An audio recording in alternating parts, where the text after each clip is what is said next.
Si Maricel, she's just a maid with a marriage certificate. Isang palamuti na kumupas na ang ningning Celeste. Don't worry, you are the one I truly need by my side. Ang mga salitang yon na binigkas ni Rommel ng may kaswal na tono ay tila isang malamig na patalim na dumaan sa aking pandinig. Hindi ito ang boses ng lalaking pinangakuan kong mamahalin hanggang sa huling hininga. Ito ang boses ng isang estranghero na tinitingnan ako bilang isang basahang walang halaga. Sa loob ng kusina, ang bawat galaw ko ay tila isang ritual ng pag-ibig. Maingat kong ibinabalot ang bawat tamales sa sariwang dahon ng saging, ang paboritong kakanin ni Rommel tuwing bagong taon. Ang aking mga daliri ay namumula at kumikirot. Sariwa pa ang mga paltos mula sa kumukulong tubig na tumalsik sa akin kanina habang naghahanda ng handa. Pagod na pagod ako, ang aking likod ay tila mababali na sa maghapong pagtayo. Ngunit ang tanging iniisip ko ay ang ngiti sa kanyang mga labi kapag natikman niya ang luto ko. Ngunit sa isang iglap, ang bango ng dahon ng saging at ang init ng pagmamahal na inilaan ko sa loob ng 10 taon ay naging abo. Napatitig ako sa aking mga kamay na nanginginig. Ang bawat sugat at peklat sa aking balat ay saksi sa bawat sakripisyong ginawa ko para sa pamilyang ito. Tiniis ko ang bawat panglalait ni Doña Aurora, ang bawat panunuya ni Tessie, dahil naniniwala akong sapat na ang pag-ibig ni Rommel upang protektahan ako. Ngunit sa silid na yon, kung saan ang tanging liwanag ay ang marangyang chandelier, nakita ko sila. Si Rommel, ang aking asawa, ay nakaupo ng malapit kay Celeste, ang kanyang unang pag-ibig na biglang nagpakita sa aming pintuan, dala ang mga matatamis na salita at mapang-akit na pabango. Naramdaman ko ang bigat sa aking dibdib, isang uri ng pagsisikip na tila ninanakawan ako ng hangin. Ang plato ng tamales na bitbit ko ay dahan-dahang dulas sa aking nanginginig na mga daliri. Ang tunog ng porselana na humahalik sa sahig at nagkakapira-piraso ay tila ang mismong tunog ng aking puso na nadudurog sa libu-libong piraso. Sa gitna ng katahimikang bumalot sa bahay, ang tanging maririnig ay ang aking mabilis at mababaw na paghinga. Lumingon si Rommel. Ang kanyang mga mata ay walang bakas ng pagsisisi o pag-aalala. Sa halip, ang bumungad sa akin ay ang inis at pagkayamot. Maricel, look at what you've done. Ang kalat-kalat mo na naman. This rug is expensive, alam mo ba iyon? Can't you do anything right? Kahit man lang sa loob ng kusina. Hindi ako nakasagot. Ang aking lalamunan ay tila binabara ng isang malaking bukol ng pait. Tumingin ako kay Celeste na ngayon ay nakangiti ng bahagya, isang ngiting puno ng tagumpay habang dahan-dahang hinahaplos ang braso ng aking asawa. Ang bawat salita ni Rommel ay tila isang lason na dahan-dahang pumapatay sa bawat alaala ng aming pagsasama. Ang taong pinaglingkuran ko, ang taong inalayan ko ng aking kabataan at dangal, ay tinitingnan ako ngayon bilang isang pabigat sa kanyang marangyang mundo. Nanatili akong nakatayo sa gitna ng mga basag na porselana. Ang aking mga paa ay tila nakabaon sa semento. Hindi ko magawang gumalaw, hindi ko magawang sumigaw. Ang sakit ay hindi na nanggagaling sa aking mga paltos sa kamay, kundi sa katotohanang ang aking buhay ay naging isang malaking kasinungalingan. Sa bawat patak ng aking luha, na pilit kong pinipigilan, isang tanong ang paulit-ulit na umaalingaw-ngaw sa aking isipan sa gitna ng nakabibinging katahimikan. Hanggang kailan ko ba kayang lunukin ang pait ng sarili kong mga luha para sa isang taong hindi na ako nakikita? May halaga pa ba ang isang inang wala ng silbi sa paningin ng kanyang sariling pamilya? Mommy, please, huwag mo nang hawakan yan. Ang baduy-baduy tignan, nakakahiya kapag nakita ng mga classmates ko. Ang boses ni Nikki, ang aking bunsong anak, ay tila isang malamig na hangin na nagpabigla sa akin. Hawak-hawak ko ang isang simpleng puting bestida na buong magdamag kong nilabhan at pinlansya ng maigi. Ito ang paborito niyang suotin noon dahil malambot ang tela at presko sa balat. Ngunit ngayon, Tinitignan niya ito ng may pandidiri. Tila ba isa itong maruming basahan na hindi dapat madikit sa kanyang balat. Dahan-dahang bumukas ang pinto at pumasok si Celeste. Bitbit ang isang nagniningning na paper bag mula sa isang mamahaling butik sa Makati. Ang bawat hakbang niya ay puno ng kumpiyansa. Ang tunog ng kanyang mga sapatos sa sahig ay tila isang hudyat ng aking pagkatalo. Oh, Nikki, sweetie, look what Tita Celeste got for you. It's a limited edition designer dress. Bagay na bagay ito sa isang magandang prinsesa na tulad mo, hindi ba? Agad na nagliwanag ang mga mata ni Nikki. Mabilis siyang tumakbo patungo kay Celeste at niyakap ito. Isang yakap na matagal ko nang hindi nararamdaman mula sa kanya. Thank you, Tita Celeste. You're the best. Buti pa kayo. Alam niyo kung ano ang uso. Hindi katulad ni Mami, laging luma at pangprobinsya ang gusto. Tumayo ako roon, tila isang estatwa sa gitna ng sarili naming bahay. Ang bawat tawa nila ay tila isang karayom na tumutusok sa aking puso. Gusto kong sumigaw. Gusto kong sabihin sa aking anak na ang perang pambili ng mga gamit na yon ay galing sa pawis ng kanyang ama, na ako ang laging katuwang sa pagtitipid. Ngunit ang aking dila ay tila naparalisa. Muling lumapit si Celeste sa akin. Isang mapang-asar na ngiti ang nakapinta sa kanyang mga labi. Lumapit siya ng sapat upang ako lamang ang makarinig ng kanyang bulong. Si Maricel, children are like clay. Madaling hubugin kung alam mo kung anong materyales ang gagamitin. And unfortunately, your love and sacrifice are just too cheap for them now. Lumabas sila ng silid, iniwan akong mag-isa sa gitna ng katahimikan. Napatingin ako sa kabilang dako kung saan naroon si Jojo, ang aking panganay. Nakaupo siya sa sopa, abala sa isang bagong gaming console na regalo rin ni Celeste. Sinubukan kong lumapit sa kanya. Sinubukan kong haplusin ang kanyang balikat. Anak, kumain ka na ba? Ipinagluto kita ng, Mom, stop it! Putol niya sa aking sasabihin nang hindi man lang ako tinitignan. Ang kulit-kulit mo. Can't you see I'm busy? Sabi ni Tita Celeste, kaya ka lang daw ganyan dahil wala kang ibang alam gawin kundi ang magkulong sa kusina. Kaya daw laging stressed si Daddy dahil sa'yo.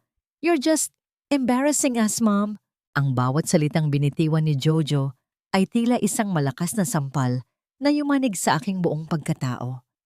Ang anak na dati ay laging nagtatago sa likod ng aking saya kapag natatakot. Ngayon ay tinitignan ako bilang isang kahihiyan. Ang pag-ibig na itinanim ko sa loob ng maraming taon ay tila dahan-dahang nilalaso ng mga gintong regalo at matatamis na kasinungalingan ni Celeste. Nang sumapit ang gabi, nang ang buong bahay ay balot na ng kadiliman, pumasok ako sa kwarto ni Nikki. Tulog na siya. Suot ang mamahaling bestida na ibinigay ni Celeste. Dahan-dahan kong kinuha ang lumang puting bestida na tinanggihan niya kanina. Niyakap ko ito ng mahigpit. Ang amoy ng sabon at araw ay tila tanging alaala na lamang ng panahong ako pa ang sentro ng kanilang mundo. Isang maliit na butas sa tahi ng bestida ang aking naramdaman. Isang munting sira na pilit kong inayusan kanina. Ngunit tila ang relasyon ko sa aking mga anak ang mas malalim ang pagkakapunit. Sa gitna ng aking pag-iisa, narinig ko ang yabag ni Rommel patungo sa aming silid, ngunit hindi siya pumasok. Sa halip, narinig ko ang kanyang mahinang tawa, kasunod ng boses ni Celeste sa kabilang kwarto. Ang bawat pintig ng aking puso ay tila isang mabigat na hakbang patungo sa isang bangin na hindi ko alam kung paano iiwasan. Bago ako tuluyang lamunin ng antok at pait, muling bumalik sa aking isipan ang huling tanong ni Jojo kanina. Bago siya tuluyang pumasok sa kanyang kwarto, isang tanong na tila isang huling hantungan ng aking pag-asa. Mami, totoo ba? Totoo ba ang sabi ni Tita Celeste na pinakasalan ka lang ni Daddy dahil naawa siya sa'yo dahil wala ka nang mapuntahan noon? Na ikaw ang dahilan kung bakit hindi siya naging masaya sa loob ng 10 taon. Dapat kang magpasalamat, Maricel, dahil sa kabila ng pagiging hamak mong probinsyana, Hinayaan ka naming tumira sa marangyang pamamahay na ito sa loob ng 10 taon. Huwag mong kalimutan ang utang na loob mo sa amin. Ang boses ni Doña Aurora ay tila isang hatol ng kamatayan na binitawan sa gitna ng hapagkainan. Nakatayo ako sa gilid, hawak ang isang pitsel ng malamig na tubig, habang sila ay masayang kumakain ng mga putaheng ako mismo ang nagluto mula madaling araw. Sa bawat subo nila ng pagkain, tila ba tinitimbang nila ang aking halaga sa bawat butil ng kanin na ibinibigay nila sa akin. Tumawa ng mahina si Tessie, ang aking sister-in-law, habang pinaglalaruan ang kanyang mamahaling kubyertos. That's true, Mommy. Imagine if not for Rommel's kindness, baka hanggang ngayon ay nagtatanim ka pa rin ng kamote sa kung saang bundok. You should know your place. At dahil nandito na si Celeste, she will be the one in charge of the upcoming grand party. Ikaw, you will stay in the kitchen and make sure the guests are well served. Isang malaking kahihiyan naman kung ipakikilala ka pa rin naming asawa ni Rommel sa harap ng mga business partners natin. 'Di ba? Tumingin ako kay Rommel, naghahanap ng kahit maliit na pagtatanggol, ngunit nanatili siyang nakayuko sa kanyang pagkain. Tila ba ang kanyang plato ang pinakamahalagang bagay sa mundo. Ang pananahimik niya ay mas masakit pa kaysa sa bawat salitang ibinabato ni na Doña Aurora at Tessie. Sa bawat sandali, nararamdaman ko ang unti-unting pagkawala ng aking puwang sa pamilyang ito. Anyway, Rommel, pagpapatuloy ni Tessie na may tonong tila ng uuyam, I heard your father was just a simple farmer, Maricel. Kaya pala kahit anong suot mong alahas, amoy lupa ka pa rin. It's in the blood, I guess. Ang mga katulad mo ay hindi talaga marunong magdala ng karangyaan. Dahan-dahan akong lumapit upang lagyan ng tubig ang baso ni Tessie. Ang aking mga kamay ay nanginginig sa dinalang galit at pagtitimpi. Alam kong kailangan kong magtiis para sa aking mga anak, para kay Jojo at Nikki na nanonood sa isang sulok. Ngunit sa isang iglap, sinadya ni Tessie na itulak ang kanyang siko. Ang mapulang alak sa kanyang baso ay tumapon sa aking puting apron. Dahan-dahang kumalat ang mantsa na tila isang bukas na sugat. Kasunod nito ang tunog ng baso na tumama sa lamesa, ngunit walang basag. Tanging ang mabigat na tunog ng kahoy. Oops, look at what you made me do, Maricel. Sigaw ni Tessie na may halong halakhak. You're so clumsy. My God, Rommel, look at her. She can't even serve properly. Ngayon, pati ang carpet ay mababasa dahil sa katangahan mo. Maglinis ka na nga lang. Lumayas ka sa harap namin. Naramdaman ko ang init ng alak na tumatagos sa aking damit. Ngunit mas matindi ang init ng hiya na gumagapang sa aking mukha. Yumuko ako. Pilit na pinipigil ang mga luhang gustong kumawala. Sa bawat mantsa ng alak na aking pinupunasan sa sahig, nararamdaman ko ang pagkaubos ng aking dangal.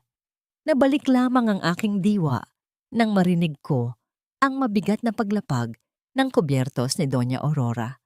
Ang kanyang mukha ay seryoso at walang bahid ng awa.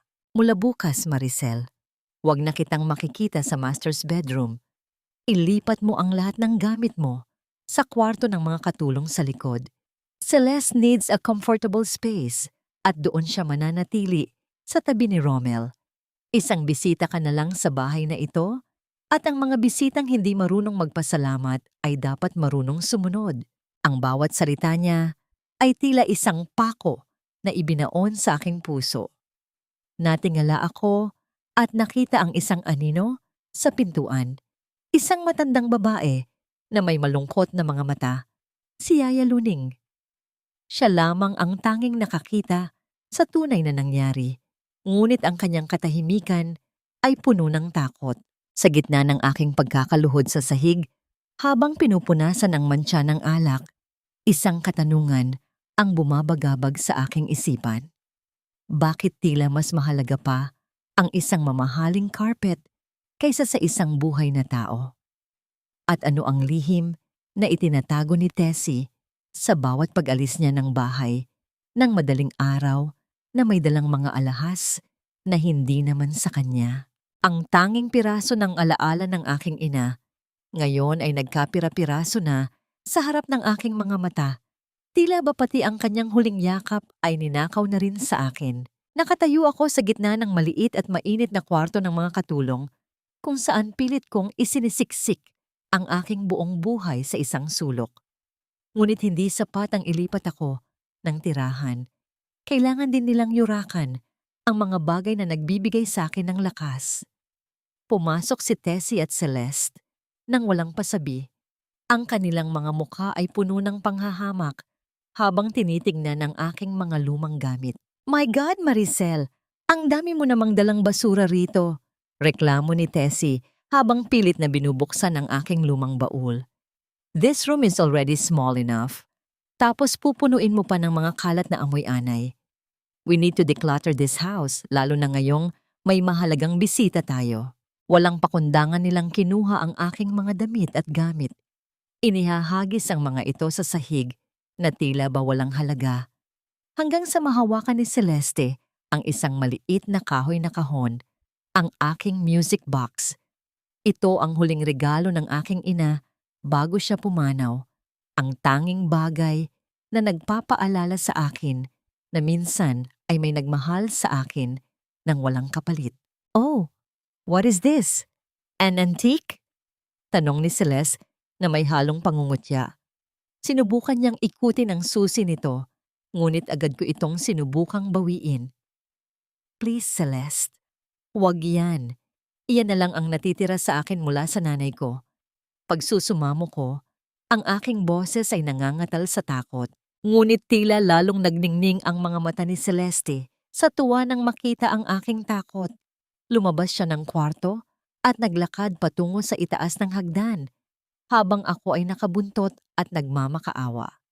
Ops, masyadong maluma na ito, Maricel. Baka puno na ito ng germs. I think it's better if we just let it go. Sa isang iglap, binitawan ni Celeste ang kahon.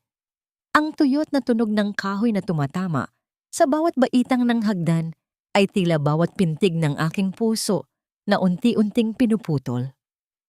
Sa bawat pagtalbog nito, ang mga maliliit na piyesa ng musika ay kumakalas hanggang sa bumagsak ito sa pinakaibaba at tuluyang maghiwa-hiwalay ang mga bahagi nito. Tumakbo ako pababa, halos madulas sa hagdan at lumuhod sa harap ng mga labi ng aking kayamanan. Ang kahoy ay nabaak, ang mekanismo sa loob ay nabaluktot. What's happening here? Bakit ang ingay-ingay?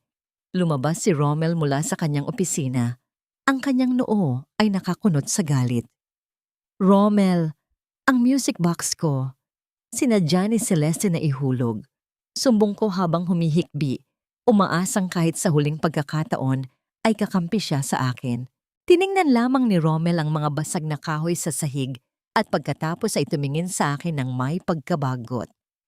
For heaven's sake, Maricel, it's just a cheap toy. Napakaluma na niyan at sira-sira na rin naman.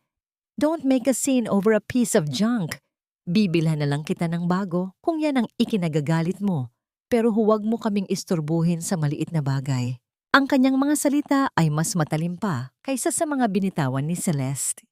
Ang pagtawag niya sa aking huling alaala bilang junk ay tila isang huling hantungan ng aming pagmamahalan. Nanatili akong nakaluhod.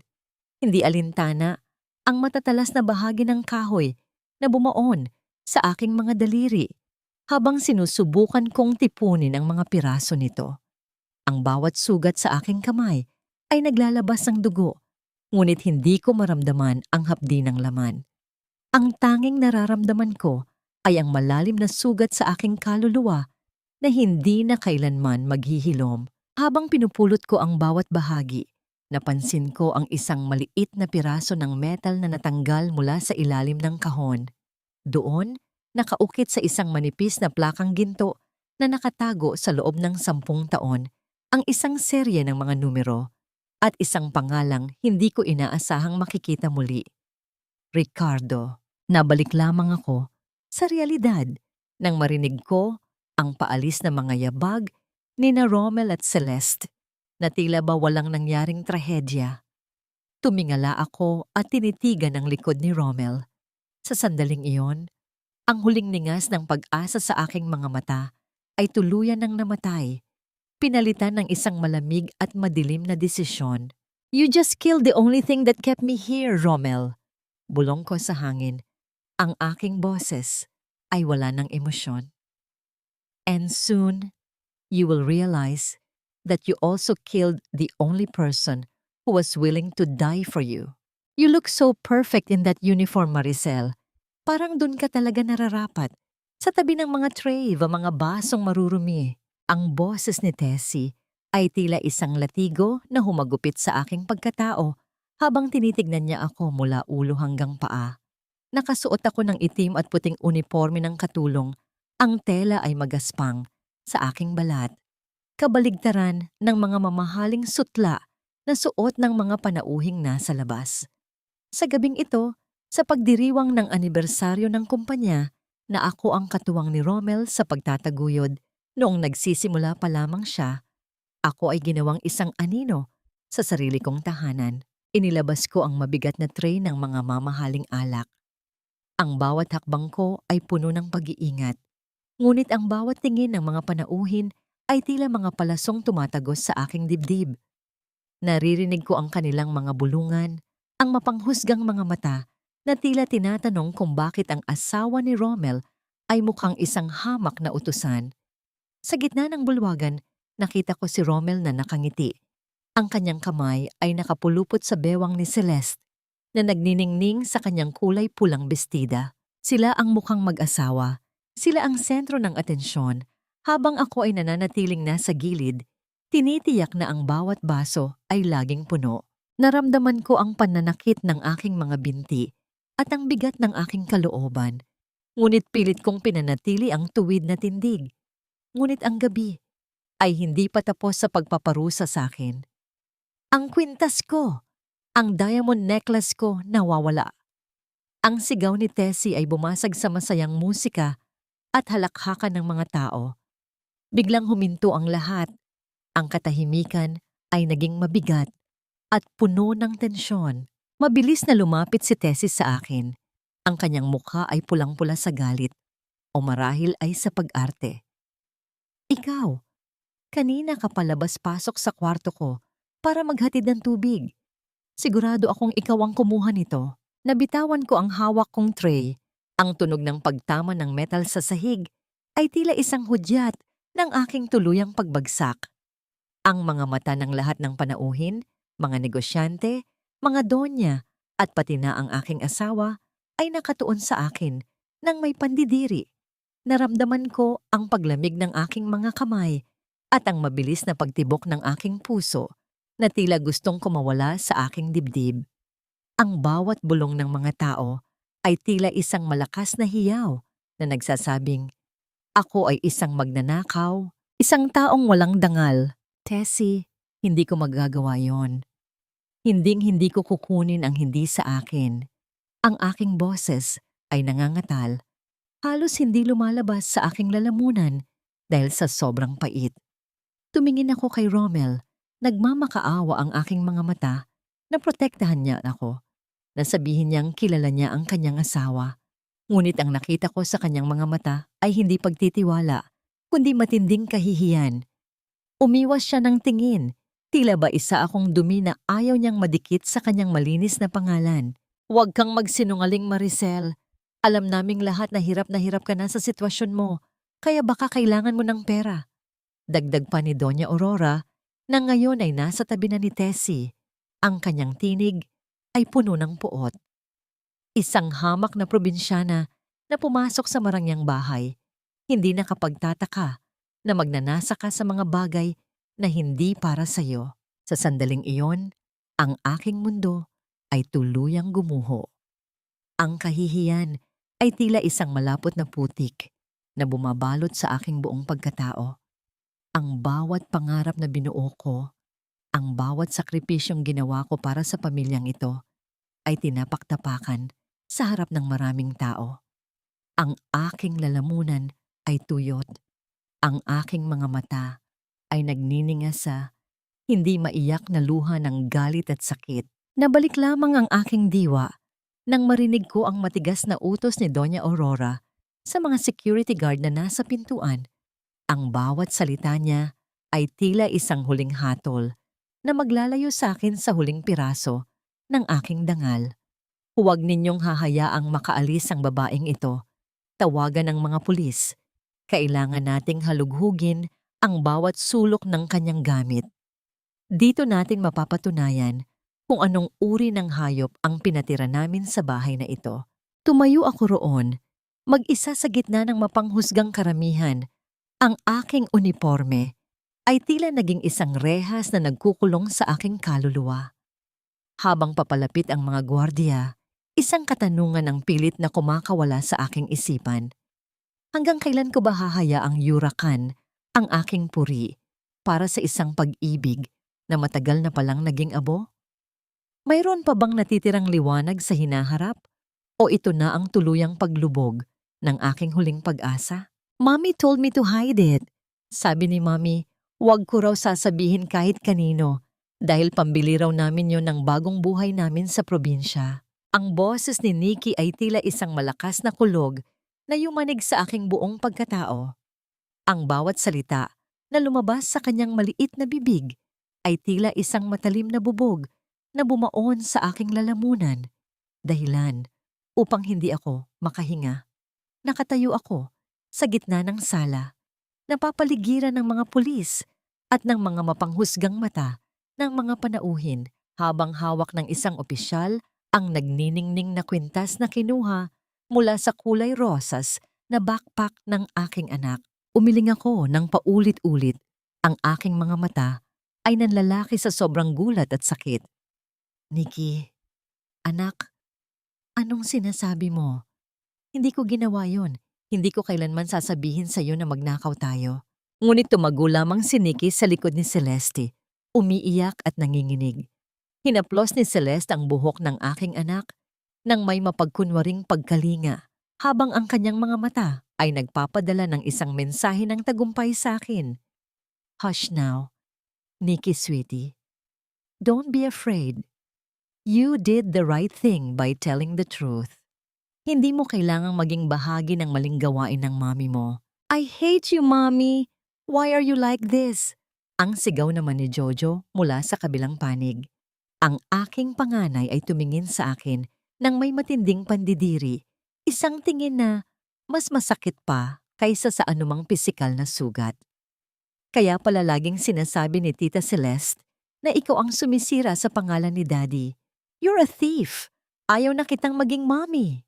Ang bawat salita ng aking mga anak ay tila isang lason na dahan-dahang kumakalat sa aking sistema. Pinapatay ang bawat hibla ng aking lakas. Ang mga batang inalagaan ko ng higit pa sa aking sarili, ang mga batang binuwisan ko ng dugo at pawis, ay ngayon ang mismong mga taong nagbaon sa akin sa hukay ng kahihiyan. Naramdaman ko ang paghina ng aking mga tuhod. Tila ba ang lupa sa ilalim ng aking mga paa ay biglang naglaho. Nabalik lamang ako sa realidad nang marinig ko ang mabigat na yabag ni Rommel patungo sa akin. Ang kanyang mukha ay pulang-pula sa galit. Ang kanyang mga kamao ay nakakuyom ng mahigpit. Sa loob ng 10 taon ng aming pagsasama, kahit kailan ay hindi niya ako tiningnan ng ganito. Na tila ba isa akong mababang uri ng nilalang na hindi karapat-dapat sa kanyang habag. Ang tunog ng kanyang palad na humalik sa aking pisngi ay tila isang pagsabog sa aking pandinig. Hindi ko naramdaman ang hapdi ng balat, ngunit naramdaman ko ang tuluyang pagguho ng aking huling dignidad. Ang lakas ng impact ay naging sanhi upang tumagilid ang aking ulo at ang ilang hibla ng aking buhok ay tumakip sa aking mukha na basang-basa na ng luha. Get out of my house, now! Ang utos ni Rommel, ang kanyang boses, ay tila galing sa ilalim ng lupa sa sobrang lamig at puot. Hindi ko akalaing ang babaeng pinakasalan ko ay magiging isang malaking kahihiyan at tuturuan pa ang mga anak ko na maging kriminal. Wala kang puwang sa pamilyang ito, Maricel. Umalis ka bago ko pa makalimutang ina ka ng mga anak ko. Nanatili akong nakatayo. Ang aking paningin ay malabo dahil sa luha. Tumingin ako kay Nikki at Jojo. Umaasang makikita ko kahit isang kislap ng pagsisisi sa kanilang mga mata. Ngunit ang nakita ko lang ay ang kanilang pagtalikod sa akin upang yakapin sina Celeste at Rommel. Ang pamilyang binuo ko ay naging isang pader na hindi ko na kayang tibagin. Dahan-dahan akong tumalikod. Ang bawat hakbang ko ay tila paglalakad sa ibabaw ng mga bubog. Wala akong dinala. Wala akong hininging paliwanag. Sa gitna ng dilim at ng papalakas na ulan sa labas, isang katanungan ang pilit na humihiwa sa aking kaluluwa. Paano nagawang palitan ng mga gintong laruan at matatamis na dila ang 10 taon ng aking wagas na pagmamahal? May pag-asa pa bang makita nila ang katotohanan? O ito na ang tuluyang pagkamatay ng aking pagiging ina sa kanilang mga puso? Wala na akong luha, Rommel. Naubos na ang lahat kasabay ng pagtalikod niyo sa akin ng gabing ito. Ang bulong na yon ay hindi nakarating sa pandinig ng aking asawa, kundi naiwan lamang sa loob ng maliit at madilim na kwarto ng mga katulong, kung saan ko huling binalot ang aking mga gamit. Sa labas, naririnig ko pa rin ang huling bahagi ng musika mula sa party. Ang tawanan ng mga taong itinuturing kong pamilya habang ipinagdiriwang nila ang aking pagkawala. Ang bawat halakhak ay tila isang matalim na kuko na kumakalmot sa aking balat. Kinuha ko ang isang luma at kupas na bag. Isinisiksik doon ang ilang pirasong damit na dinala ko noong unang beses akong pumasok sa mansyong ito. Mga damit na amoy probinsya, amoy payak na pangarap. Ang kaibahan ng mga basahang ito sa mga mamahaling sutla na suot ni Tessie at Celeste ay tila isang malupit na paalala na kahit kailan, hindi ako naging bahagi ng kanilang mundo. Ang mansyong ito ay hindi naging tahanan. Ito ay naging isang gintong hawla na unti-unting pumatay sa aking kaluluwa. Dahan-dahan akong lumabas ng silid, tinitiyak na walang makakakita sa aking pag-alis.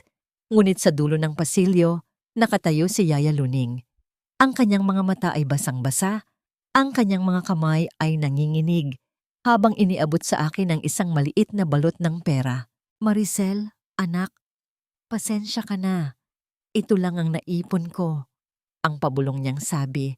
Ang boses ay puno ng takot na baka may makarinig sa amin. Umalis ka na rito. Hindi ka nararapat sa impyernong ito. Hanapin mo ang katahimikan mo. Niyakap ko siya ng mahigpit. Ang tanging hoyam na naramdaman ko sa loob ng maraming taon. Salamat, Yaya. Salamat sa hindi pagtalikod sa akin. Naglakad ako patungo sa kwarto ng aking mga anak. Tumigil ako sa harap ng nakasarang pinto. Gusto kong kumatok, gusto kong pilitin silang yakapin ako at sabihing mahal ko sila sa kabila ng lahat. Ngunit mula sa loob, narinig ko ang boses ni Nikki. Nikki, Tita Celeste, can you read me a bedtime story? Ayoko na doon sa boring na stories ni Mami. Ang bawat salita ng aking bunso ay tila isang malakas na hila sa aking puso na nagpabagsak sa akin sa aking mga tuhod. Ngunit hindi ako sumuko. Tumayo ako, hininga ng malalim, at nagpatuloy sa paglalakad pababa ng hagdan. Sa bawat hakbang, nararamdaman ko ang paggaan ng aking dibdib sa kabila ng sakit. Pagdating ko sa malaking pintuan ng mansyon, hinubad ko ang aking singsing sa kasal. Ang gintong nagbigay sa akin ng karapatang tawaging asawa, ngunit nag-alis naman ng aking kalayaang maging tao. Inilapag ko ito sa ibabaw ng marmol na poste sa gate, hinayaan itong mabasa ng papalakas na ulan. Ang mabigat na tunog ng bakal na pintuan na sumasara sa aking likuran ay tila huling hatol sa 10 taon ng aking pagpapakasakit. Naglakad ako sa gitna ng dilim. Ang bawat patak ng ulan ay tumatama sa aking balat na tila maliliit na karayom ng yelo. Ang aking mga paa ay mabilis na nababasa. Ang aking manipis na tsinelas ay hindi sapat upang protektahan ako sa bako-bakong daan. Wala akong matuluyan, wala akong direksyon. Ang tanging dala ko ay ang mga piraso ng aking music box at ang numero ng teleponong nakaukit sa gintong plaka na mahigpit kong hawak sa aking palad. Naramdaman ko ang panginginig ng aking buong katawan. Ang lamig ay dahan-dahang gumagapang patungo sa aking puso. Habang naglalakad ako sa gilid ng highway na walang kahit isang sasakyan, isang pakiramdam ng kawalan ang bumalot sa akin. Ganito na lang ba ang katapusan ng aking kwento? Ang mamatay sa dilim, mag-isa, at kinalimutan ng sariling mga anak? Nabalik lamang ang aking ulirat ng isang nakasisilaw na liwanag ang tumama sa aking likuran. Ang tunog ng gulong na humahagibis sa basang kalsada ay dahan-dahang huminto sa aking tabi. Isang itim at marangyang sasakyan ang humarang sa aking daan. Bumukas ang pinto at isang matangkad na lalaking may hawak na payong ang bumaba. Ang kanyang mukha ay puno ng pag-aalala at awtoridad. "Senyorita Maricel?" Ang tanong niya. Ang boses ay puno ng paggalang na matagal ko nang hindi naririnig. "Matagal na kayong hinahanap ng inyong ama. Handa na ang lahat sa Karuizawa. Halika na po. Oras na para umuwi ang tunay na prinsesa ng mga Takahashi." Napatitig ako sa kanya. Ang aking lalamunan ay tuyot at ang aking paningin ay nagsisimula ng magdilim. Sino ang taong ito? At paano niya nalaman ang aking lihim na pangalan? Bago ako tuluyang mawalan ng malay sa gitna ng ulan, isang katanungan ang pilit na humahabol sa aking diwa. Ito na ba ang aking kaligtasan? O isa na namang bagong baw ang naghihintay sa aking pagbabalik sa nakaraan? "Anak, nandito na tayo sa tahanan mo. Wala nang mananakit sa iyo rito." Nabalik ang aking kamalayan nang marinig ko ang isang boses na tila isang mainit na kumot sa gitna ng taglamig. Dahan-dahan kong iminulat ang aking mga mata at bumungad sa akin ang isang kisaming gawa sa mamahaling kahoy ng pin. Ang bango nito ay humahalo sa amoy ng lavender at sariwang hangin ng bundok. Hindi ito ang masikip at mainit na kwarto ng mga katulong. Hindi rin ito ang malamig na kalsada kung saan ako muntik ng bawian ng buhay. Nakahiga ako sa isang kama na ang lambot ng kutsyon ay tila yumayakap sa aking pagal na katawan. At ang mga kumot na sutla ay nagbibigay ng hoyam na matagal ko nang hinahanap. Nabalik lamang ang aking diwa nang marinig ko ang mahinahong pagbukas ng pinto. Pumasok ang isang lalaki, ang aking ama. Ngunit hindi siya ang nakayukong magsasaka na madalas kong padalhan ng maliit na bahagi ng aking allowance noon. Nakasuot siya ng isang marangyang suot na gawa sa dekalidad na tela. Ang bawat galaw niya ay puno ng awtoridad at dignidad. Ang kanyang mga mata, na dati ay puno ng pag-aalala, ngayon ay nagniningning sa labis na pagkalinga. "Tay, bakit po kayo ganito ang suot? Nasaan po tayo?" Ang tanong ko, ang aking boses ay paos at mahina. Lumapit siya sa akin at hinawakan ang aking kamay. "Maricel, anak, patawarin mo ako. Patawarin mo ako kung nilihim ko sa iyo ang lahat ng ito. I wanted you to live a simple life, a life where you could find love that isn't blinded by gold. Pero nagkamali ako. Hinayaan kong mapunta ka sa mga taong hindi alam ang tunay mong halaga." Dahan-dahan siyang tumayo at lumakad patungo sa malaking bintana na nakaharap sa mga bundok ng Karuizawa. Ang sikat ng umaga ay tumatama sa kanyang mukha. Binibigyang diin ang bawat guhit ng kanyang karunungan. "I am Ricardo Takahashi, Maricel, ang arkitektong tinitingala ng mga taong umalipusta sa iyo. Ang lahat ng karangyaan ng pamilya ni Rommel, ang kumpanyang ipinagmamalaki nila, ay walang-wala sa isang piraso ng pundasyong itinayo ko." Naramdaman ko ang pagdaloy ng mainit na luha sa aking mga pisngi.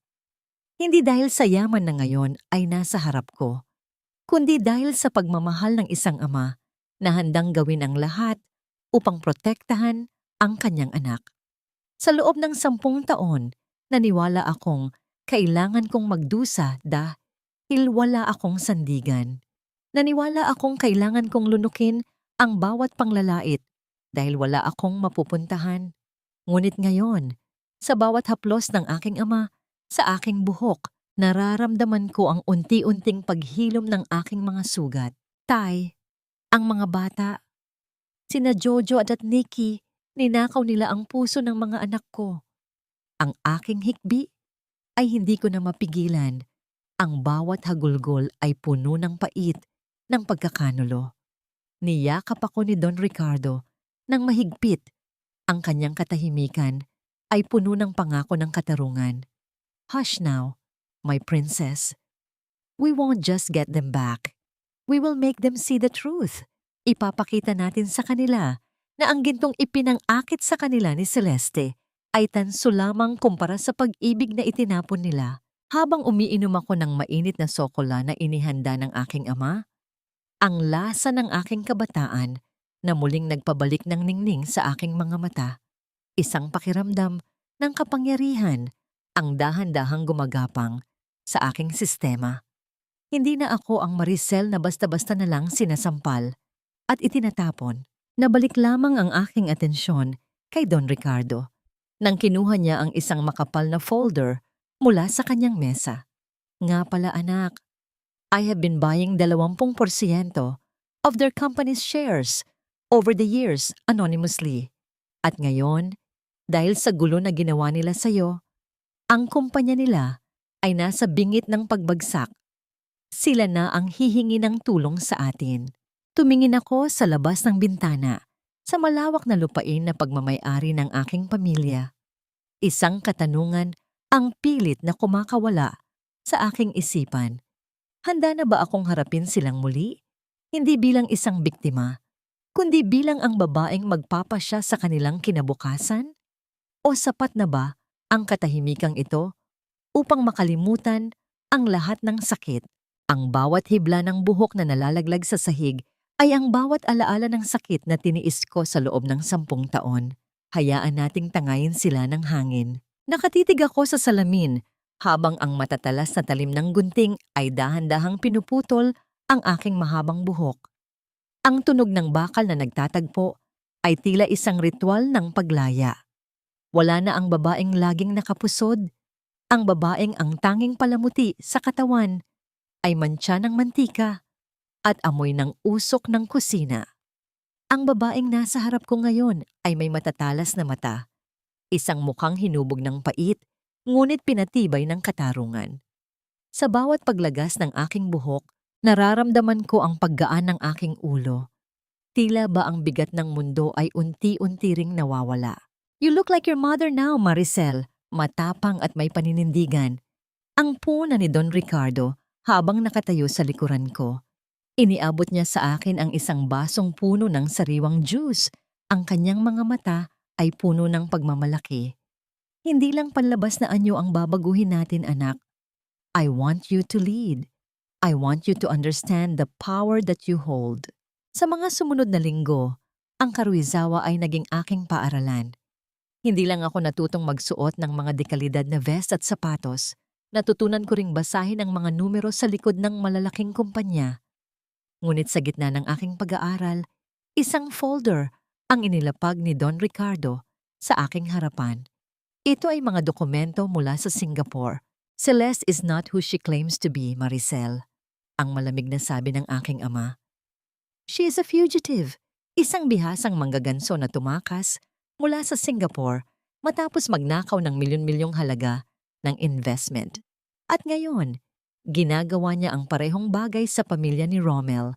She's slowly draining their bank accounts habang nalulunod sila sa yabang. Naramdaman ko ang pananakit ng aking kamao sa ilalim ng lamesa. Hindi ako nagagalit para kay Rommel o kay Doña Aurora. Nagagalit ako dahil ang mga anak ko ay nasa piling ng isang kriminal. Nabalik lamang ang aking atensyon sa realidad nang tumunog ang aking cellphone. Isang lihim na mensahe mula kay Yaya Luning. Maricel, anak, ang mga bata, hindi na sila kinakausap ni Celeste.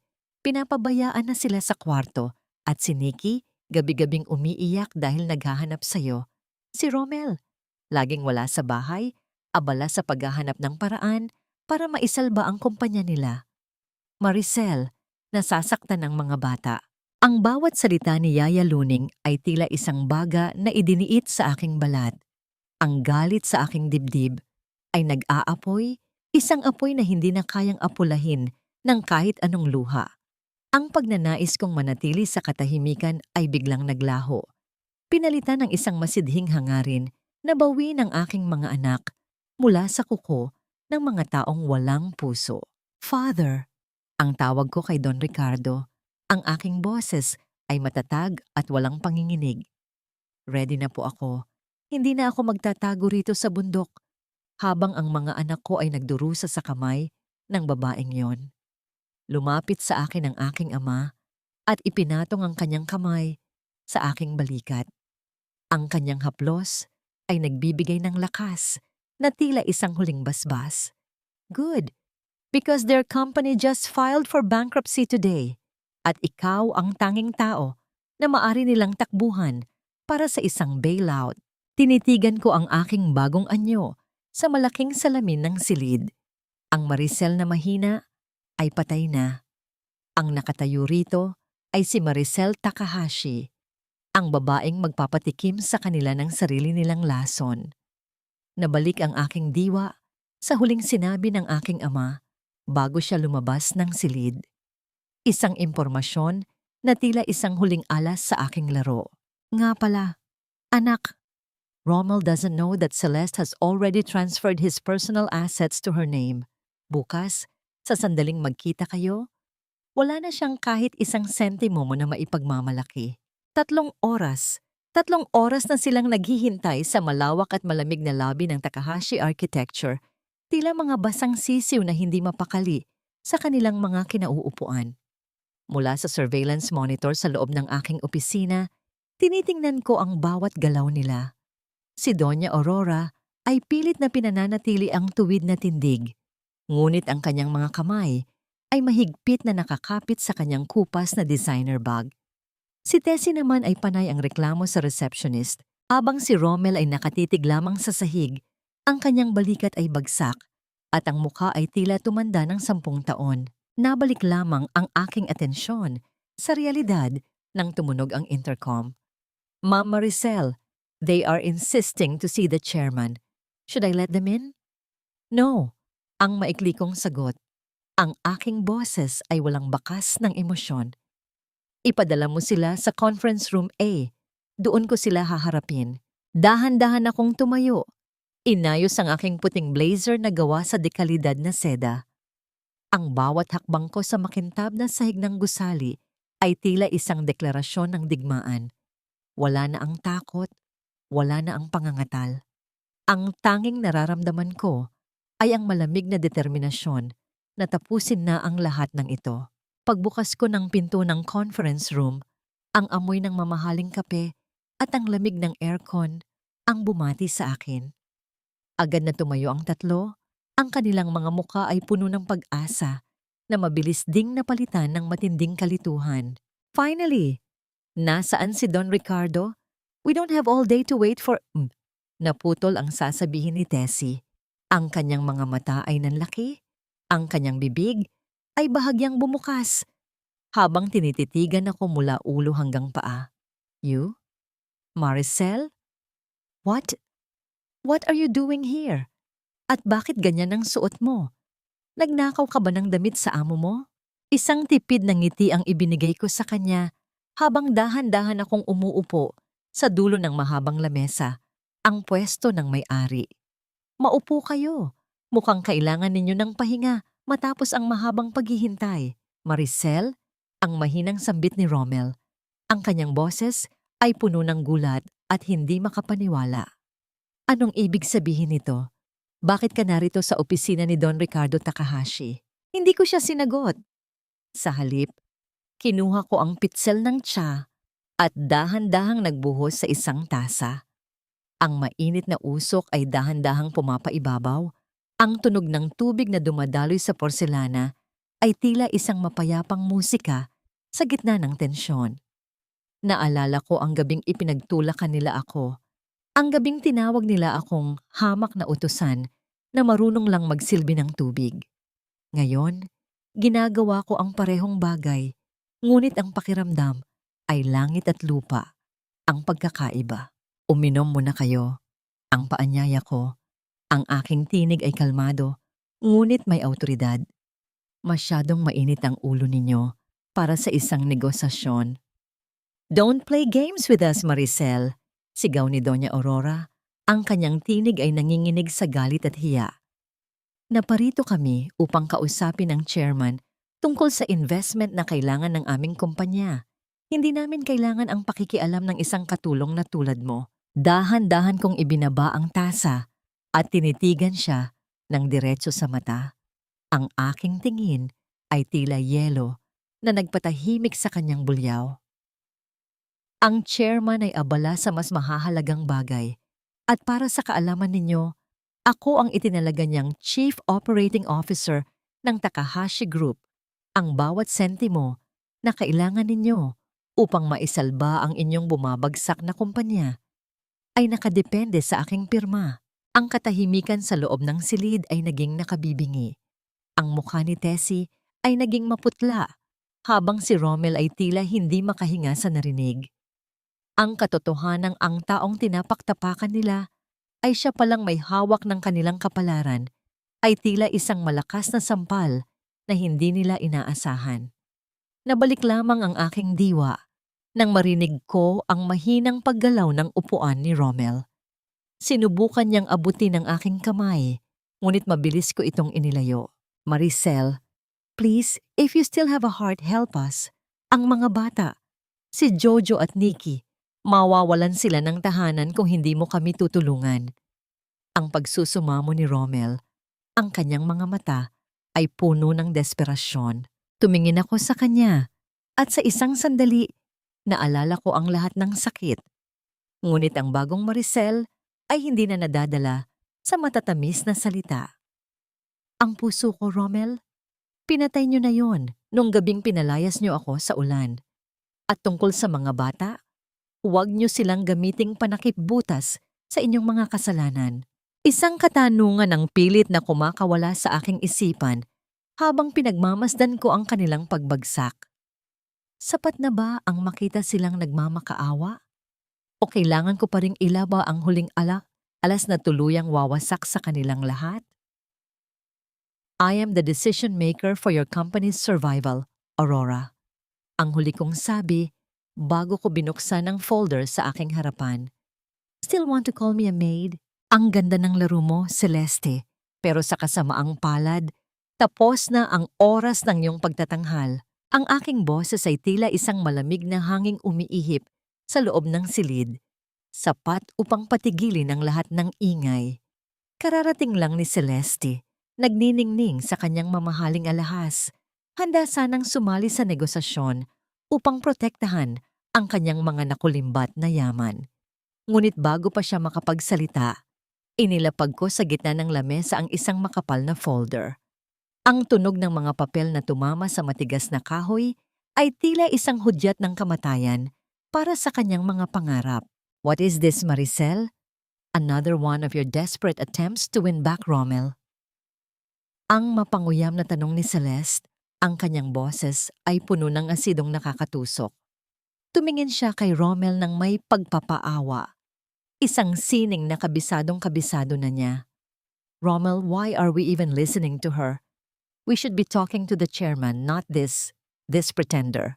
Ngunit hindi si Rommel ang sumagot, kundi ako.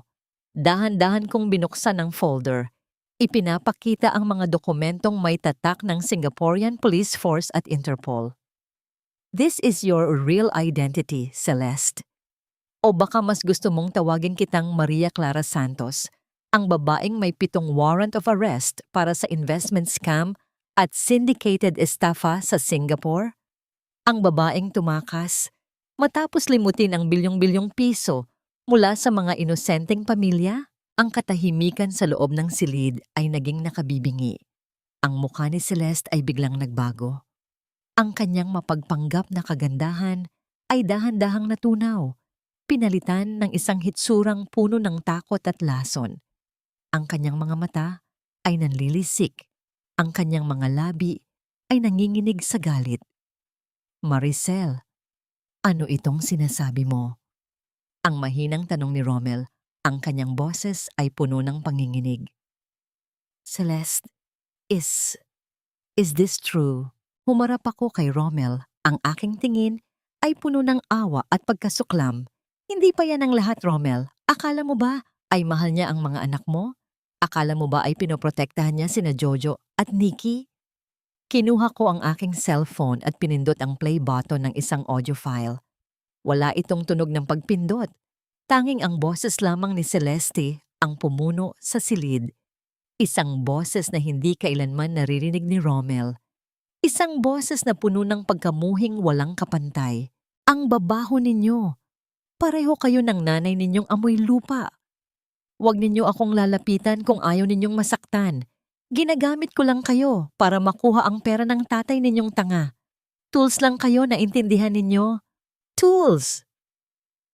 Kasunod nito ay ang tunog ng pag-iyak ni Nikki. Isang mahina at nakapanlulumong hikbi na tila hinihiwa ang aking puso. Naramdaman ko ang pananakit ng aking dibdib sa bawat luha ng aking anak na narinig ko sa recording. Napaupo si Rommel sa kanyang upuan. Ang kanyang muka ay tila nawalan ng lahat ng dugo. Tumingin siya kay Celeste na tila ba nakakita siya ng isang halimaw. You called me tanga? At ang mga anak ko, sinaktan mo sila? Rommel, no. Sinungaling siya. Edit iyan. She's just trying to destroy us.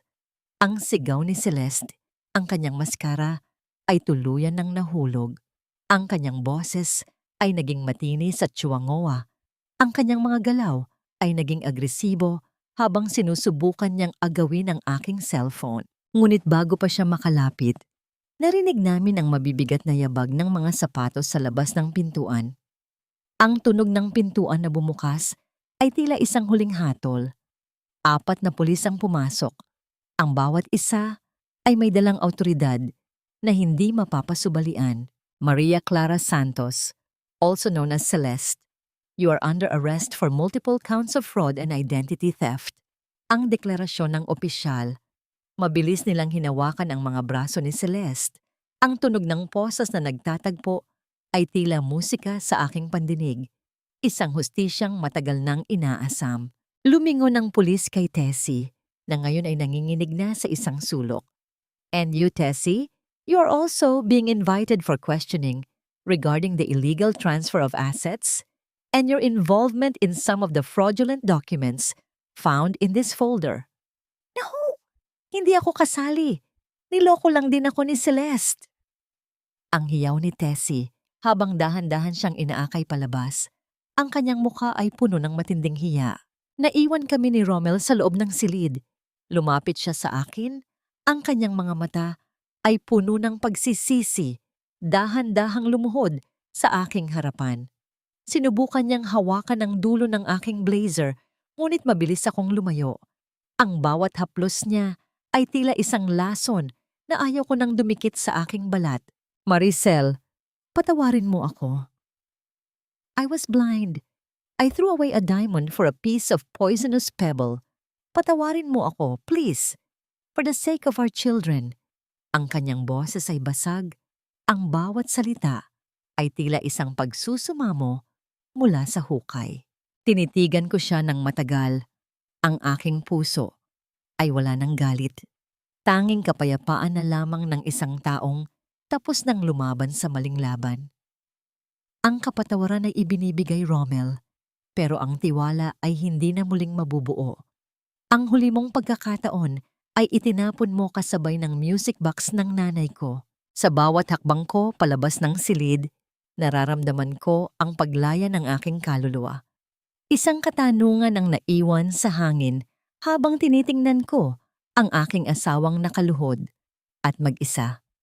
Ang isang taong nabulag ng yaman at maling pag-ibig.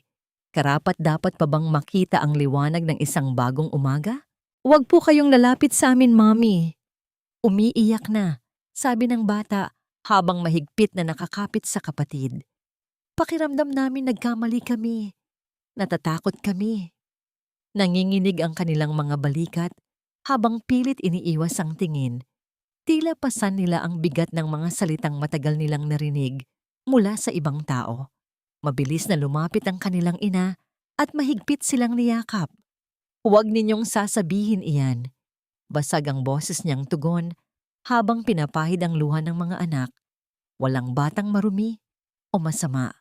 Mahal ko kayo at hinding-hindi ko kayo pababayaan. Sa gitna ng sakit at takot, ang yakap ng kanilang ina ang naging unang paalala na may lugar pa rin silang ligtas at may taong handang umunawa sa kanila. Ang boses ni Jojo ay tila isang matalim na bubog na humiwa sa katahimikan ng madilim at abandonadong mansyon.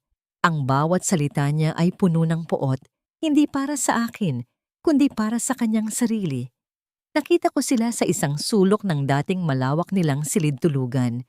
Isang silid na ngayon ay wala ng kuryente, malamig, at amoy alikabok dahil sa pagkakaembargo ng bangko. Nakayakap si Nikki kay Jojo. Ang kanilang mga mukha ay puno ng dumi at ang kanilang mga mata ay namumula sa walang tigil na pag-iyak. Nabitawan ko ang aking bag habang dahan-dahang lumalapit sa kanila. Ang bawat hakbang ko sa sahig na gawa sa nara ay tila isang mabigat na pasanin. Sa loob ng maraming buwan, pinangarap kong makuha silang muli na maibalik sila sa aking mga bisig. Ngunit ngayong nasa harap ko na sila, ang nakikita ko ay hindi ang mga batang nagnanais na yumakap, kundi dalawang pusong wasak at puno ng matinding hiya. Ang iro niya ay sumasampal sa akin noong ako ang pinalayas. Ako ang may malinis na konsensya sa gitna ng ulan. Ngayon, silang mga naiwan sa mansyon ang nakakulong sa sarili nilang bilangguan ng pagsisisi. Anak, Jojo, Nikki, nandito na si Mommy. Hindi na kayo sasaktan ni Celeste. Ang aking boses ay gumaralgal. Ang bawat pantig ay tila malulunod sa aking sariling mga luha. No, naniwala kami sa kanya. Sinabihan ka namin ng magnanakaw. Pinanood naming saktan ka ni Daddy. Ang sigaw ni Jojo, ang kanyang buong katawan ay nanginginig. Hindi mo kami dapat patawarin, Mommy. I hate myself. I hate what we did to you. Naramdaman ko ang pagguho ng aking kalooban sa bawat salitang binitawan ng aking panganay. Ang bata na dati ay aking bayani, ngayon ay tila isang sundalong sugatan na sumusuko na sa laban. Napatingin ako kay Nikki na nananatiling tahimik. Ang kanyang mga mata ay walang buhay at tila nakatitig sa kawalan. Ang baulok ng emosyon na naranasan nila sa kamay ni Celeste ay mas matindi pa kaysa sa anumang pisikal na latigo. Dahan-dahan akong naupo sa malamig na sahig, hindi alintana ang alikabok na dumidikit sa aking mamahaling blazer. Kinuha ko mula sa aking bag ang isang bagay na matagal kong iningatan, ang music box na inayos ni Don Ricardo para sa akin. Dahan-dahan kong inikot ang gintong susi nito. Ang tunog ng mekanismo na nagtatagpo ay tila isang mahinahong tibok ng puso sa gitna ng nakabibinging katahimikan. Ang melodiya ng aming nakaraan ay nagsimulang dumaloy sa hangin. Isang malambot at pamilyar na tunog na tila isang duyan na yumayanig sa aming mga alaala. Ang bawat nota ay tila isang haplos ng isang inang nagpapatawad, isang awit na nagsasabing ang lahat ay magiging maayos din. Sa gitna ng musika, nakita ko ang pagbabago sa mga mata ni Nikki. Dahan-dahan siyang kumala sa yakap ni Jojo. Ang kanyang mga paa ay dahan-dahang humahakbang patungo sa akin. Ang tunog ng kanyang paghinga ay bumibilis hanggang sa marating niya ang aking harapan. Hindi siya nagsalita. Sa halip, dahan-dahan niyang ipinatong ang kanyang ulo sa aking balikat. Ang kanyang mga luha ay nagsimulang pumatak at bumasa sa aking damit. Mommy, I'm sorry. I miss you so much. Ang pabulong niyang hikbi na tila isang huling hiling ng isang taong nalulunod. Niyakap ko siya ng mahigpit at kasunod nito ay naramdaman ko ang paglapit ni Jojo. Sabay-sabay kaming lumuhod sa gitna ng madilim na silid. Ang tanging liwanag ay ang mula sa buwan na tumatagos sa bintana. Ang pader na itinayo ng puot at kasinungalingan ay tuluyan ng gumuho, pinalitan ng isang tulay ng wagas na pagmamahal. Habang hinahaplos ko ang kanilang mga buhok, naramdaman ko ang pagtahimik ng paligid. Ang mansyong ito na naging saksi sa aking pagbagsak ay ngayon ay saksi rin sa muling pagkabuo ng aking pamilya. Ngunit sa likod ng aking isipan, isang katanungan ang pilit na kumakatok. Sapat na ba ang pagbabalik na ito upang mabura ang lahat ng trauma na iniwan ni Celeste? At paano ko sila haharapin sa mundo kung saan ang kanilang pangalan ay nadumihan na ng mga kasalanan ng kanilang ama? Mami, ang mahinang tanong ni Jojo habang nakatingala sa akin. Ang kanyang mga mata ay puno ng takot. Can we still be your children after what we did? Can we still be a family? Anong ginagawa mo rito? Para pagtawanan ako? Para makita kung paano bumagsak ang isang Doña Aurora sa lugar na dati kong tinatawag na kulungan ng mga hayop? Ang boses ni Doña Aurora ay basag at puno ng lason, ngunit wala na rito ang dating lakas na nagpanginginig sa aking mga tuhod. Nakatayo ako sa pintuan ng isang maliit at madilim na apartment sa isang siksikang eskinita sa Tondo. Ang amoy ng kanal, ang ingay ng mga batang naglalaro sa labas, at ang init na nagmumula sa yari sa isang bubong ay tila isang malupit na biro ng tadhana. Ang babaeng dati ay hindi tumatapak sa sahig na walang mamahaling carpet. Ngayon ay nakaupo sa isang plastik na upuan. Ang kanyang suot na duster ay kupas na at may mantsa ng pagkaing hindi na maalis. Dahan-dahan kong inilibot ang aking paningin sa paligid. Ang buong silid ay mas maliit pa sa walk-in closet ko noon sa kanilang mansyon. Ang bawat gamit ay luma. Ang pintura sa pader ay unti-unti nang natituklap at ang tanging liwanag ay nagmumula sa isang maliit na bintanang may rehas na puno ng kalawang. Ito ang kapalaran ng isang taong nagtayo ng kanyang palasyo sa ibabaw ng luha at pagdurusa ng iba. Naramdaman ko ang isang kakaibang kirot sa aking dibdib, hindi dahil sa awa, kundi dahil sa pagkaunawa kung gaano kabilis bawiin ng langit ang lahat ng bagay na hindi naman talaga sa atin. Hindi ako naparito para pagtawanan ka, Aurora. Ang aking boses ay kalmado, tila isang banayad na agos ng tubig sa gitna ng kanyang nag-aapoy na galit. Naparito ako upang tapusin ang utang na loob na paulit-ulit ninyong isinumbat sa akin sa loob ng 10 taon. Inilapag ko sa ibabaw ng kanilang maliit na lamesang gawa sa plywood ang isang puting sobre. Ang tunog ng papel na dumampi sa kahoy ay tila isang huling hantungan ng aming ugnayan. Sa loob nito ay isang tseke para sa sapat na halaga upang mabuhay siya ng may dignidad. At ang mga dokumentong nagpapatunay na binayaran ko na ang lahat ng mga utang na iniwan ni Tessie at Rommel bago sila tuluyang nawalan ng lahat. Nanginginig ang mga kamay ni Doña Aurora habang tinititigan ng sobre. Pilit niyang pinapanatili ang kanyang tuwid na tindig. Ang kanyang baba ay nakataas pa rin ng may huwad na garbo. Ngunit ang kanyang mga mata ay hindi makapagsinungaling. Puno ito ng matinding hiya. Ang hiya ng isang taong kailangang tanggapin ang tulong mula sa taong dati ay tinuring niyang basura. Ang bawat sentimo sa loob ng sobreng iyon ay tila isang sampal sa kanyang natitirang kapalaluan. Bakit mo ito ginagawa? Ang tanong niya, ang kanyang boses ay nanginginig sa pagitan ng galit at pagsisisi. Matapos ang lahat ng ginawa namin sa iyo, matapos kitang palayasin sa gitna ng ulan, bakit mo pa rin ako binibigyan ng paraan para mabuhay? Tinitigan ko siya ng diretso sa mata. Ang aking tingin ay wala ng bahid ng sakit, tanging kapayapaan na lamang. Dahil hindi ako katulad ninyo, tinuruan ako ng aking ama na ang tunay na kapangyarihan ay hindi nasusukat sa dami ng taong kaya mong itumba, kundi sa dami ng taong kaya mong patawarin para sa sarili mong katahimikan.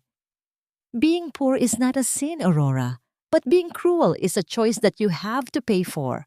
Nabalik lamang ang aking diwa nang marinig ko ang mabibigat na yabag ng mga tao sa labas, ang ingay ng lungsod na tila hindi tumitigil.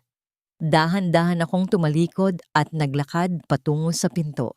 Bago ako tuluyang lumabas, Iniwan ko ang isang basket ng mga sariwang prutas at isang maliit na papel na may nakasulat na mensahe. Ang bawat prutas sa basket na yon ay sumisimbolo sa mga pagpapalang itinapon niya noon at ang mensahe ay isang paalala na ang buhay ay laging may ikalawang pagkakataon kung matututo tayong magpakumbaba. Eat well, Aurora, ang huli kong sabi bago ko isinara ang pinto ng marahan. Kailangan mo ng lakas upang harapin ang katotohanang ang taong pinakamaliit sa paningin mo ang siyang naging huling sandigan mo sa dulo. Naglakad ako palabas ng eskinita. Ang sikat ng araw ay tumatama sa aking mukha at ang sariwang hangin ay tila bumabalot sa aking buong pagkatao. Pakiramdam ko ay isang malaking pader ang tuluyan ng gumuho sa aking likuran. Ngunit sa aking pagpasok sa sasakyan, iniabot sa akin ng aking driver ang isang lukot na sobre.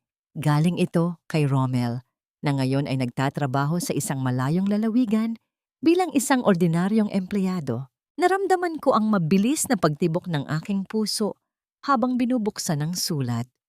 Ang bawat salitang nakasulat doon ay tila isang tinig mula sa nakaraan na pilit na humihingi ng isang bagay na hindi ko alam kung handa ko pang ibigay. Isang katanungan ang pilit na kumakawala sa aking isipan. Hanggang saan ba dapat humantong ang pagpapatawad? May puwang pa ba para sa isang taong nagwasak sa aking mundo? O sapat na ang malamig na distansya ng aming mga bagong buhay?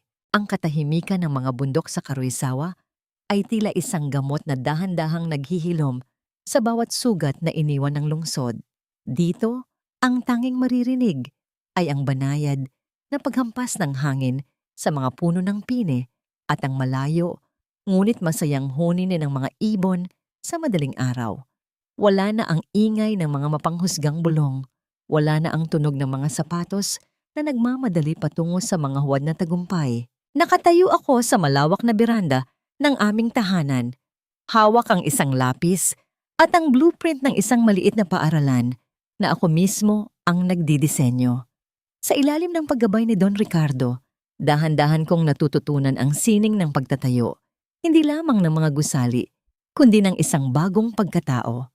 Ang bawat linya na iginuguhit ko sa papel ay tila isang pangako sa aking sarili na ang hinaharap ay itatayo ko sa pundasyon ng katotohanan at dangal.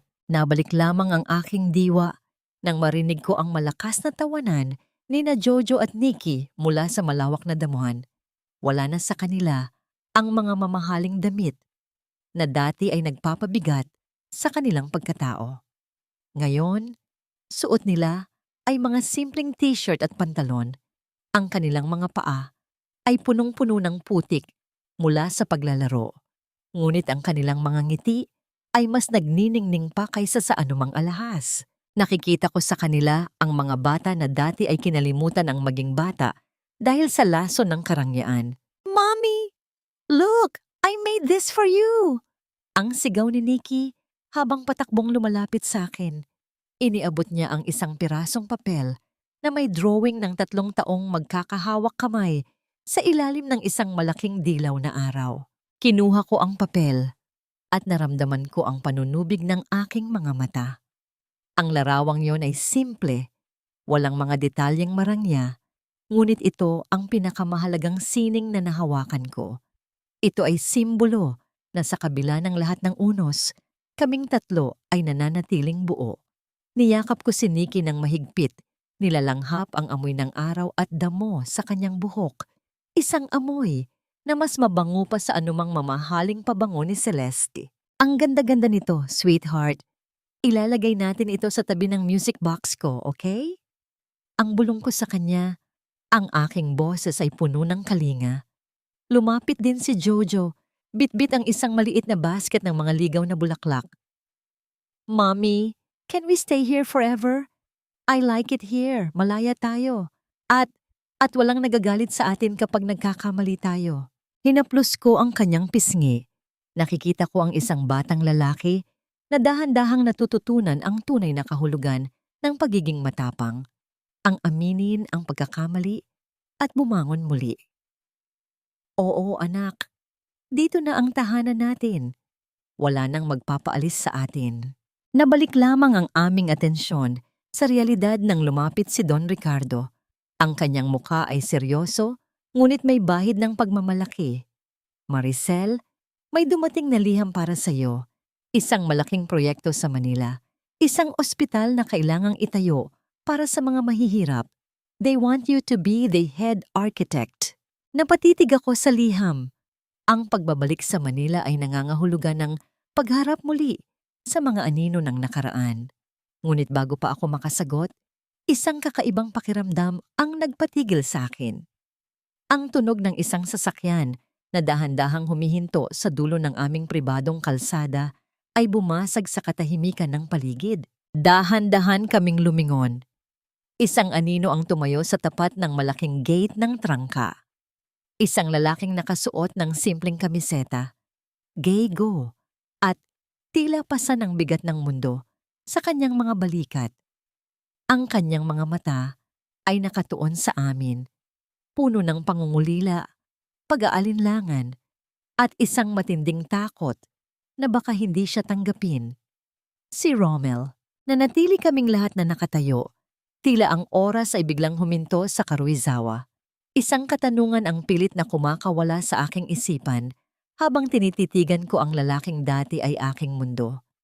Sapat na ba ang distansya ng panahon upang hayaan siyang muling pumasok sa aming buhay o ang pinto ng aming bagong simula ay tuluyan na ngang nakapinid para sa mga taong sumira nito? Hindi na ako ang Maricel na kilala mo, Rommel. Ang babaeng yun ay naiwan na sa dilim ng gabing pinalayas mo siya. Ang boses ko ay kalmado.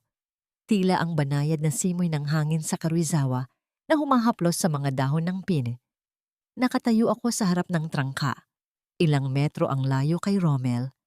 Ang pagitan namin ay hindi lamang gawa sa bakal na rehas, kundi sa mga taon ng sakit, luha, at mga pangarap na tuluyan ng gumuho. Tiningnan ko siya ng matagal.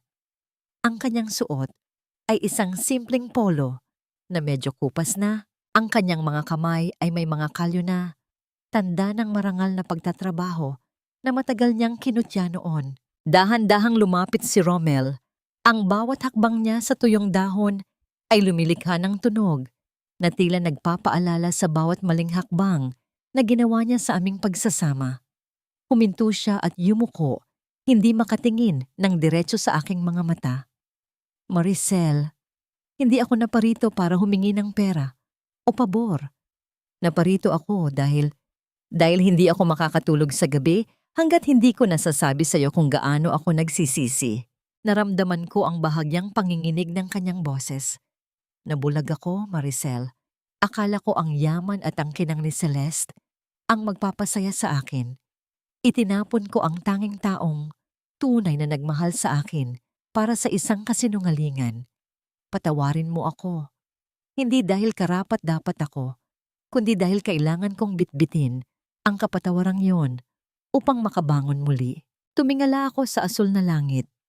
Ang sikat ng araw ay mainit sa aking mukha. Isang paalala na tapos na ang panahon ng taglamig sa aking puso.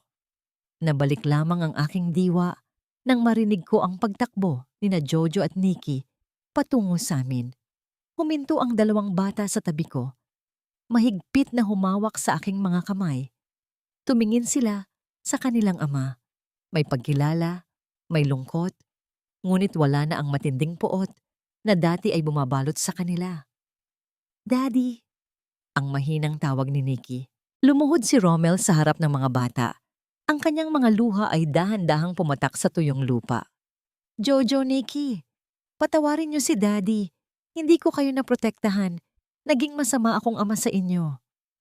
Lumapit si Jojo at dahan-dahang ipinatong ang kanyang maliit na kamay sa balikat ni Rommel.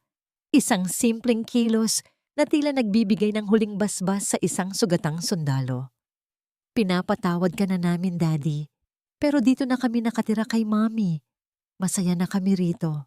Ang mga salitang yun ni Jojo ay tila huling hatol na tinanggap ni Rommel nang may pagpapakumbaba. Tumayo siya, pinunasan ang kanyang mga mata, at tumingin sa akin sa huling pagkakataon. Is there any hope for us, Maricel? Kahit maliit na pagkakataon para magsimula tayong muli? Naramdaman ko ang mabilis na pagtibok ng aking puso. Ngunit hindi na ito ang tibok ng isang taong nagnanais na bumalik sa nakaraan. Tiningnan ko ang aking mga anak at pagkatapos ay ang malawak na lupain ng aking ama kung saan ako natutong muling tumayo ng mag-isa. Pinapatawad na kita, Rommel, para sa katahimikan ng aking kaluluwa at para sa kinabukasan ng ating mga anak. Pinalalaya na kita sa lahat ng kasalanan mo. Ang aking boses ay matatag, puno ng kapayapaan. Ngunit ang babaeng nangarap na makasama ka habang buhay ay namatay na sa gabing iyon sa ilalim ng ulan. Ang Maricel na nasa harap mo ngayon ay hindi na asawa. Ako ay isang ina, isang anak, at isang arkitekto ng sarili kong kapalaran. Go, Rommel. Find your own healing malayo sa amin. Isang mapait na ngiti ang lumitaw sa mga labi ni Rommel. Tumango siya, tila tinatanggap ang katotohanang ang pagpapatawad ay hindi laging nangangahulugan ng pagbabalik. Dahan-dahan siyang tumalikod at naglakad palayo. Ang kanyang anino ay dahan-dahang liliit habang papalayo siya sa aming tahanan. Nabalik ang aking atensyon sa loob ng bahay nang marinig ko ang pamilyar na melodiya ng aking music box na dahan-dahang tumutunog mula sa loob ng sala. Isang malambot at matamis na musika na tila nagdiriwang sa aking tagumpay laban sa pait ng kahapon. Inakay ko ang aking mga anak pabalik sa loob. Ang bawat hakbang namin ay puno ng bagong pag-asa. Sa huling pagkakataon, lumingon ako sa kalsada kung saan naglaho na ang anino ni Rommel. Wala akong naramdamang pagsisisi, tanging ang malalim na pasasalamat sa bawat patak ng luha na nagturo sa akin kung paano maging tunay na malakas. Isang bagong kabanata ang nagsisimula at sa pagkakataong ito, ako na ang may hawak ng panulat. Lumipas ang 2 taon na tila isang banayad na agos ng ilog. Dahan-dahang tinatangay ang mga huling bakas ng pait at mantsa ng nakaraan. Sa ilalim ng naglalakihang puno ng pines sa Karuizawa, isang bagong kabanata, ang tuluyan ng namukadkad. Nakatayo si Maricel sa harap ng natapos na proyekto, isang health center at ampunan na ipinatayo ng Takahashi Group para sa mga pamilyang nangangailangan. Ang bawat pader nito ay saksi sa kanyang mga puyat. Ang bawat bintana ay nagpapakita ng liwanag na minsan niyang hinanap sa gitna ng dilim. Hindi na siya ang babaeng nakayuko sa kusina. Siya na ngayon ang arkitekto ng kanyang sariling tadhana. Isang babaeng kinikilala, hindi dahil sa yaman ng kanyang ama, kundi dahil sa talino at pusong inilaan niya sa bawat guhit ng kanyang lapis. Nabalik ang kanyang diwa nang marinig ang tawag ni Jojo. Ang kanyang panganay ay isa ng matangkad na binatilyo. Ang mga mata ay puno ng katalinuhan at respeto.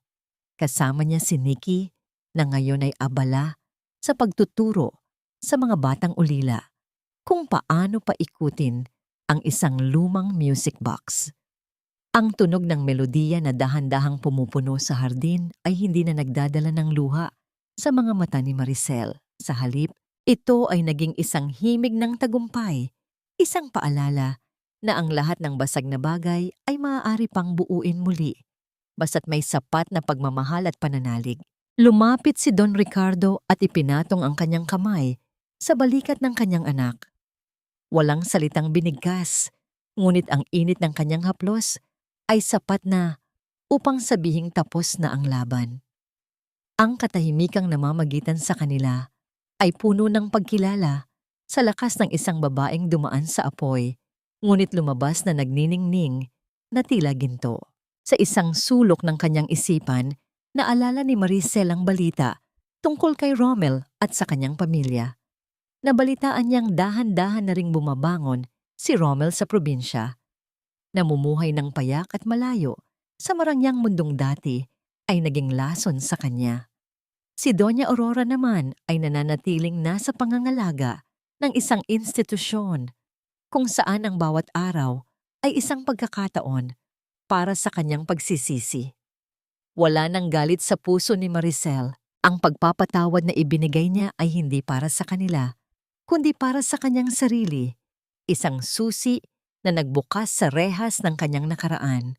Naramdaman ni Maricel ang malamig na hangin na humahaplos sa kanyang mukha. Tumingala siya sa malawak at asul na langit. At sa unang pagkakataon, sa loob ng maraming taon, naramdaman niya ang tunay na kapayapaan.